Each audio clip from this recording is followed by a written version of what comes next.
In today's video, I'm going to show you how to create a snippet in Lemlist. So first, from your dashboard in the left panel, head over to campaigns and here open up a specific campaign. And from here, from the overview page, switch to sequence.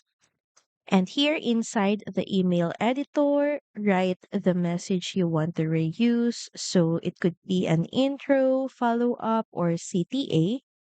Then next from here, click on this three dot icon that is named More Reach. And here, click on the snippet templates. And here, click on Create New Snippet. Now give your snippet a clear name so you can find it later. And once done, press Confirm. And once saved, you can use it anytime.